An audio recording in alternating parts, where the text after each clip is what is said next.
Je sais qu'il est déjà 7h30. Donc, le docteur Ben Khaled m'a demandé de vous parler des pathologies des voies biliaires. J'ai voulu ajouter quelque chose pour que vous les connaissiez au moins, puisqu'ils sont introduits en Algérie, à savoir les traitements locaux des lésions tumorales du foie. Donc, vous le savez certes. Qu'est-ce qui se passe? Ça ne passe pas. Alors, voilà. Donc, vous savez que le foie produit près d'1 litre de bile qui a beaucoup de fonctions dans l'absorption des vitamines et l'émulsion des graisses. Quelles sont les pathologies qui touchent les voies biliaires? On peut dire que les maladies des voies biliaires peuvent résulter soit d'anomalies de la composition de la bile, c'est la pathologie lithiasique que vous connaissez, c'est très fréquent.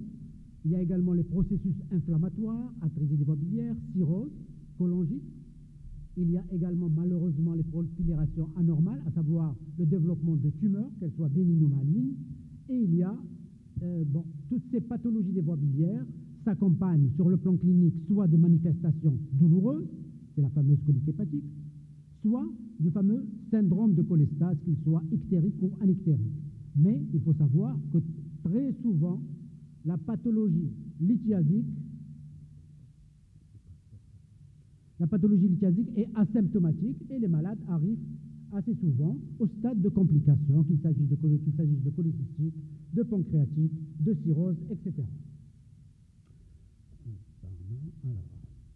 Donc, si on se résume, chez l'adulte, les principales pathologies biliaires sont la lithiase biliaire, c'est les tumeurs des voies biliaires, c'est les anomalies du développement, c'est-à-dire les kystes, les polykystoses, les fibroses, le syndrome de Caroli ou la maladie de Caroli, et les cholangiopathies inflammatoires dont je ne parlerai pas aujourd'hui. Je commence par la plus fréquente, la pathologie biliaire lithiasique. Pathologie fréquente, pratiquement on estime que 10% de la population, aussi bien en Algérie qu'ailleurs, serait porteuse de calcul de la vésicule biliaire. Mais seulement 20% sont à l'origine de douleurs. Anecdotique, récemment, une malade est morte dans le service. Elle avait une diarrhée, altération d'état général. Pour son malheur, le médecin a fait une échographie et il a trouvé une lithiase. Madame, elle pensait que sa symptomatique, et on repart avec ce. Il l'envoie, le chirurgien, je vous adresse, il l'a opéré. Il a enlevé la vésicule et c'est tout. Mais la pathologie a continué de s'aggraver et c'était un problème vasculaire. Elle est morte dans le service la semaine dernière.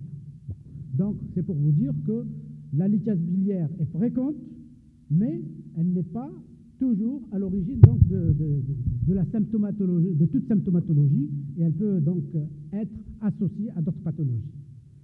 La lithiase biliaire peut se compliquer, je vous l'ai dit, soit de cholécystite, soit de migration de calcul dans la voie biliaire, et donc c'est la lithiase de la voie biliaire principale. La cholécystite, vous la connaissez, c'est l'infection de la bile, la vésicule, facile à diagnostiquer, douleur, syndrome de signe de Murphy, etc. Donc généralement vous connaissez. La lithiase de la voie biliaire principale également, donc le passage de la bile des calculs dans la voie biliaire principale, c'est la fameuse triade douleur, fièvre, ictère. L'échographie peut mettre en évidence, elle est moins fiable que pour la lithiase vésiculaire. Deux pathologies également, toujours dans le cadre de la lithiase biliaire, mais due non pas due au chirurgien, c'est la lithiase résiduelle. Lorsqu'un chirurgien opère la vésicule, mais n'explore pas la voie biliaire principale, il peut laisser donc un calcul qui se déclarera en post-opératoire, c'est la fameuse lithiase résiduelle. Et ce qui est plus grave encore, le traumatisme de la voie biliaire principale. Vous savez que c'est à la mode maintenant. La majorité des lithiases vésiculaires sont traitées par voie cœlioscopique. Hélas, tous les chirurgiens n'ont pas la compétence et la dextérité voulue, mais, et c'est normal, les patients demandent à être opérés par voie cœlioscopique et malheureusement, dans un certain nombre de cas, il y a traumatisme et depuis l'introduction de la cœlioscopie, le taux de traumatisme de la voie biliaire a été multiplié par 4.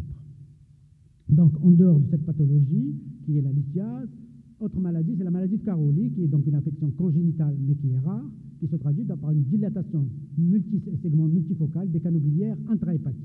Elle peut survenir à tout âge, elle est plus fréquente chez la femme. Je vais aller très vite. Donc, il y a en dehors donc, de la maladie les dilatations, la lithiase, il y a également la pathologie vésiculaire tumorale. Il peut y avoir des tumeurs bénignes, mais surtout des tumeurs malignes. Et jusqu'à preuve du contraire, dès qu'il y a tumeur, dès qu'il y a lésion à l'intérieur, en dehors des calculs, dans la voie biliaire principale, jusqu'à preuve du contraire, considérez-les comme des cancers. Même s'il y a des polypes, même s'il y a des adénomes, on dit qu'un adénome inférieur à 10 mm, inférieur à 1 cm, n'est pas un cancer. Mais jusqu'à preuve du contraire, moi je considère qu'il faudrait plutôt, dès que vous avez mis en évidence à l'échographie d'un polype, confier le ou la malade au chirurgien. Je ne sais pas ce qu'en pense mon ami Berkan, mais bon. Il y a d'autres pathologies. La cholestérolose, vous voyez ici, c'est des dépôts anormaux de triglycérides ou d'ester cholestéroliques au sein de macrophages. Ils sont sous-épithéliales, mais des images comme ça à l'échographie, je préfère que vous pensiez au cancer de la vésicule biliaire et que vous confiez le ou la malade, c'est la malade le plus souvent, au chirurgien. Et je préfère enlever cette vésicule que de laisser évoluer pour me distinguer si c'est un cancer ou pas. L'adénomiose également, qui est une maladie bénigne et non inflammatoire, voilà comment elle se traduit à l'IRM. Également, je préfère, dans ce cas-là, que vous l'envoyiez et qu'elle soit opérée, qu'on lui enlève cette vésicule. La pathologie tumorale maligne, elle est manifeste, voilà une image à l'échographie et une image macroscopique. Le cancer de la vésicule biliaire, vous savez, il atteint la femme âgée. Il est très souvent, généralement la femme âgée, mais chez nous, hélas, c'est des dames de 40 ans. La majorité de nos malades, la moyenne d'âge dans notre service, on en fait beaucoup, on traite beaucoup de cancer de la vésicule, hélas, elles ont 40 ans de moyenne d'âge, 40-45 ans. Elles ont un mauvais pronostic si elles sont découvertes tardivement, et le traitement est chirurgical, c'est une bisegmentotomie avec curage ganglionnaire. Les tumeurs ne touchent pas uniquement la vésicule biliaire, peuvent toucher également la voie biliaire principale. Il y a donc une classification des cancers sur les voies biliaires, que ce soit, si c'est les voies biliaires, à l'extrémité, c'est les cholangiocarcinomes périphériques intrahépatiques, qui représentent 15%. Les tumeurs, si elles touchent le IL, c'est les tumeurs de Klatskin, 60%. Si elles touchent la voie biliaire principale, c'est généralement 25%. Elles se traduisent par un ictère, altération d'état général, le pronostic est mauvais. Ici, vous avez une image d'un cholangiocarcinome hilaire. Je vais très vite parce que il y a aussi les dilatations congénitales de la voie biliaire principale, qui sont rares, diagnostiquées généralement dans l'enfance, mais peuvent se voir également à l'âge adulte. La chirurgie de résection est le traitement de choix. Donc, si l'un d'entre vous met en évidence une dilatation congénitale de la voie biliaire principale, sanction, chirurgien, c'est tout. Voilà une classification de ces... Pour dire quoi? Les pathologies des voies biliaires sont multiples, avec des aspects radiologiques variés. Les moyens d'imagerie, c'est l'échotomographie, c'est la TDM, c'est la BIRM, c'est la CPRO. Finalement, il y a un rôle important de l'imagerie, aussi bien dans le diagnostic que pour nous chirurgiens dans la prise en charge thérapeutique. Voilà, c'était un tour d'horizon, c'était pour vous parler plutôt du traitement local. La chirurgie hépatobiliaire, actuellement, elle est en pleine évolution, avec un champ très large d'indications. C'est un terrain particulièrement propice pour l'exploration des techniques chirurgicales nouvelles. Parmi les techniques, il y a la destruction guidée par imagerie médicale de certaines tumeurs non résécables. Vous savez, lorsqu'on a une lésion au niveau du foie, je parle sous-entendu tumorale, je parle sous-entendu maligne. L'idéal, bien sûr, c'est d'enlever. Vous savez que le foie, c'est le seul organe de l'organisme qui régénère. Donc, on peut enlever une partie. C'est le meilleur traitement. Malheureusement, il n'est pas toujours possible, soit que la lésion porte sur une portion importante du foie, soit que le foie restant est insuffisant, soit que l'état général du malade ne permet pas de faire une résection hépatique. C'est la raison pour laquelle d'autres méthodes thérapeutiques, autres que la résection, ont été proposées. C'est la destruction donc, de ces lésions, soit par la radiofréquence, soit par la chimioembolisation, soit par d'autres méthodes. Je vous en parle parce qu'elles existent en Algérie, bien entendu, que vous soyez au courant et que vous ne condamniez pas des malades parce que vous pensez que bon, cette malade ne peut pas être opérée, donc il faut la laisser tranquille, traitement symptomatique. Ces traitements existent dans certains services en Algérie, à Alger, à Annaba, à Batna et à Oran. Donc je disais que la résection hépatique, bien sûr, c'est la meilleure option thérapeutique. Malheureusement, elle n'est possible que dans 10 à 20% des patients. Elle n'est possible d'emblée que chez un patient sur 3. Et donc les patients qui ne relèvent pas de l'exérèse, les traitements locaux peuvent constituer une alternative. Ces techniques donc, de résection de la lésion sans exérèse hépatique peuvent se faire par voie ouverte, c'est-à-dire par laparotomie, le chirurgien ouvre le ventre du malade. Elles peuvent se faire par voie percutanée, sans ouvrir le malade. Dans ce cas-là, c'est un repérage échographique. Ça peut se faire aussi bien par le chirurgien, par le radiologue ou par la collaboration des deux. Et elle peut se faire maintenant par voie cœlioscopique. Ces techniques améliorent la prise en charge des lésions irrésécables. Et bien entendu, donc, elles améliorent la survie et elles diminuent les récidives. Quelles sont ces techniques? Il y a l'alcoolisation des lésions, il y a la radiofréquence, il y a les micro-ondes, le laser thermique, la cryothérapie, l'électroporation irréversible ou nanoknife, cyberknife, bon. La radiofréquence, les microwave, laser thermique, cryothérapie, c'est des méthodes thermiques.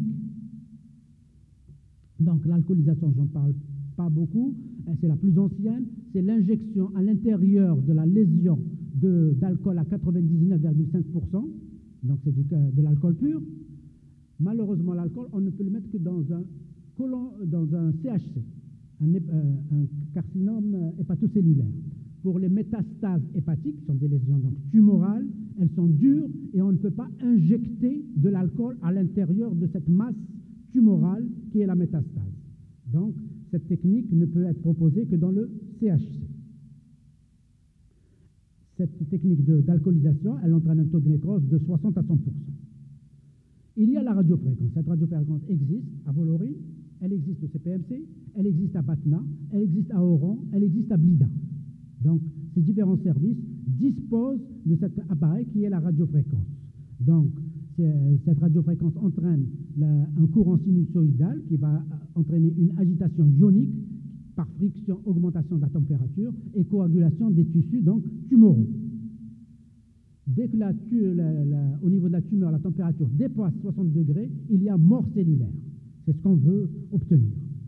Voilà, on déploie cette aiguille, on ouvre les baleines à l'intérieur, donc c'est cette forme de parapluie, on l'ouvre dans la tumeur et on appuie sur la pédale pour augmenter, donc, et nous surveillons avec un appareil que nous avons ici. Bien sûr, cette technique nécessite absolument l'échographe pour la mise en place de l'aiguille et pour surveiller la destruction. On la surveille et on peut le suivre sous échographie. Voilà, donc, bon, en principe, je ne sais pas si j'arriverai à... J'ai un petit film qui vous montre la mise en place. Bon, ici, ça ne marche pas. Quoi qu'il en soit, donc, lorsqu'on suit sous échographie, on voit sous échographie l'apparition d'un nuage de bulles, de microbules gazeuses et qui va rendre la lésion, qui était noirâtre, elle devient blanchâtre. Donc on commence par la profondeur vers l'extérieur. Et en enlevant l'aiguille, on brûle le trajet pour ne pas essaimer des cellules tumorales le long du trajet de pénétration de l'aiguille.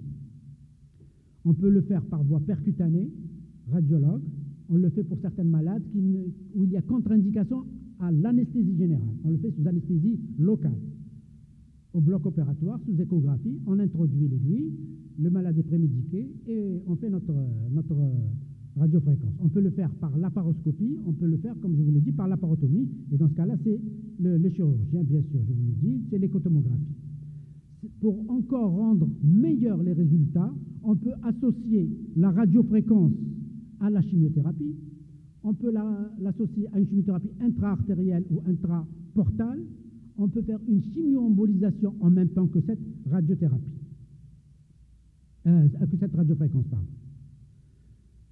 Lorsqu'on surveille, voilà, donc un scanner fait avant la lésion et un scanner fait une semaine après. Vous voyez le trou qui est plus grand que la taille. La preuve qu'il y a eu résultat et destruction, on aboutit au bout d'une semaine après traitement de la lésion par radiofréquence à cette image que vous voyez donc à droite. Ce traitement existe en Algérie, donc les malades irrésécables, parce qu'ils en ont plusieurs lésions et qu'on ne peut pas les enlever, on peut leur proposer la radiofréquence. Euh, à Bolloré, nous l'avons depuis une dizaine d'années, je crois. Depuis une dizaine d'années. C'est d'ailleurs un sujet de thèse d'une des assistantes du service. On peut donc traiter des lésions.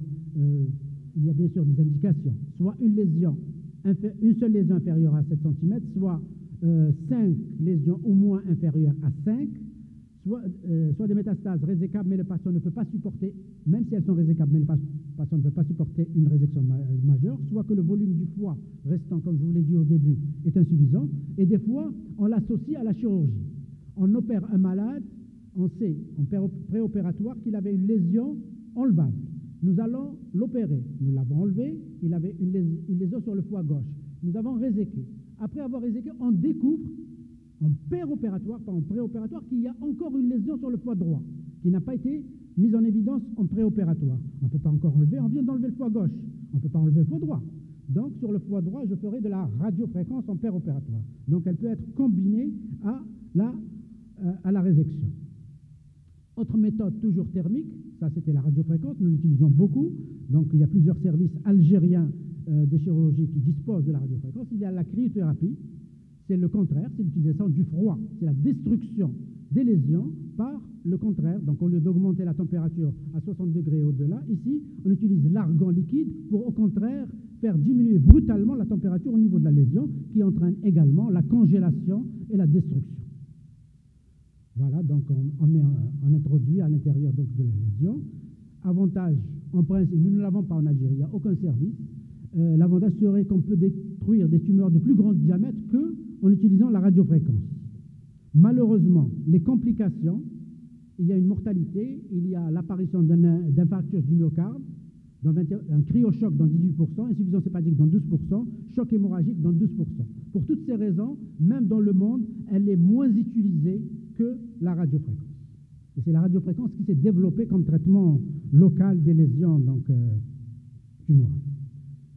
Mais il n'en demeure pas moins que ceux qui l'utilisent obtiennent quand même des taux de survie appréciables, puisque des malades irrésécables, avec cette méthode de la cryothérapie, ceux qui l'ont utilisé ont des taux de survie quand même à 5 ans à 40%. Il y a les micro-ondes, donc je vous ai parlé de radiofréquence, de cryothérapie, il y a aussi les micro-ondes. Donc c'est la même chose, c'est avec des micro-ondes, on peut également détruire des lésions et il y a un service qui vient d'acquérir l'appareil microwave, c'est le service de chirurgie du CAC de Batna. Donc il faudrait que vous le sachiez et il peut donc obtenir avec des résultats, il y a quand même quelques complications, mais c'est bon. Le dernier né, c'est le nanoknife, c'est l'électroporation irréversible. L'électroporation irréversible, ce n'est pas de la chaleur, ce n'est pas un effet thermique, ce n'est pas l'augmentation ou la diminution de température au niveau de la lésion pour la détruire, c'est une ablation non thermique utilisant des champs électriques de forte intensité qui interagissent sur la couche de phospholipides. La membrane d'une cellule est faite de 2 couches de phospholipides et en entraînant, elle ouvre des micropores sur la cellule qui va nous permettre d'introduire à l'intérieur de la cellule des produits et la détruire, la cellule tumorale. Voilà. Donc, je suis parti même en Allemagne pour voir cette technique. J'ai commandé l'appareil, il coûte excessivement cher. Pour l'instant, la période n'est pas propice pour l'acquisition de cet appareil, mais qui donne de meilleurs résultats que la radiofréquence et que la cryochirurgie, que le microwave. Pourquoi? Parce qu'en réalité, je ne vous ai pas parlé des contre-indications de la radiofréquence. La radiofréquence, on ne peut pas l'utiliser lorsque une lésion est superficielle sur la capsule du foie. On ne peut pas l'utiliser lorsque la lésion est proche de l'estomac, parce qu'on ne peut pas l'utiliser lorsque la lésion est proche des voies biliaires. Donc il y a plein de conditions où la radiofréquence ne peut pas être utilisée. Par contre, le nanoknife, l'électroporation irréversible, elle peut être utilisée même dans ces cas-là. Donc elle a beaucoup plus de possibilités. Et même dans les tumeurs du Hill, certaines ont été traitées donc par le nanoknife. Et vous le savez, pour ceux qui traitent les tumeurs, qui prennent en charge les tumeurs hilaires, tumeurs de Klatskin, généralement, hélas, sont irrésécables et le malade pratiquement est condamné. Donc, c'est une méthode thérapeutique assez élégante. Il y a bien sûr, bon, je ne parle pas des autres méthodes, pour vous dire que le grand nombre de pathologies atteignant, il y a le grand nombre de pathologies atteignant la sphère hépatobiliaire, l'évolution chronologique des connaissances humaines, la maîtrise de la chirurgie d'exergue du foie, le développement d'un grand nombre de techniques ablatives de lésions tumorales non résécables ont abouti à la création d'une spécialité qui s'appelle la chirurgie hépatobiliaire au sein de la chirurgie viscérale. Je ne sais pas si vous êtes au courant, par exemple, à Mustapha, nous avons divisé le service de gastroentérologie en deux services. Un qui s'appelle gastro-entérologie, l'autre hépatologie. On vient de créer des services de chirurgie hépatobiliaire, aussi bien à Oran et récemment à Blida. Le ministre de la Santé m'avait demandé que pour le service de Bolloré, on fasse la même chose. J'ai dit non, on le garde chirurgie générale, même s'il y a une orientation hépatobiliaire. La chirurgie hépatobiliaire est tellement vaste maintenant qu'elle devient une spécialité au sein de la chirurgie digestive. En Algérie, déjà des services, donc des pathologies, ainsi que des services de chirurgie hépatobiliaire commencent à se développer. Alger, Oran, Blida, Annaba. De même, l'acquisition dans ces services du matériel de destruction locale non résécable permet de ne pas condamner les patients présentant une tumeur pour laquelle la chirurgie est contre-indiquée. L'omnipraticien, le médecin référent ou médecin de famille, se doit, il me semble, de connaître les principales affections des voies biliaires et d'avoir un aperçu sur ces différentes méthodes de traitement afin de pouvoir orienter son patient pour lui donner une chance et ne pas condamner. Il nous arrive de voir des malades après avoir circulé dans différents services, mais ils arrivent un peu tard parce que soit l'omnipraticien ne savait pas que tel et tel service faisait ce type de chirurgie et lorsqu'il arrive, c'est un peu tard. Merci de votre attention.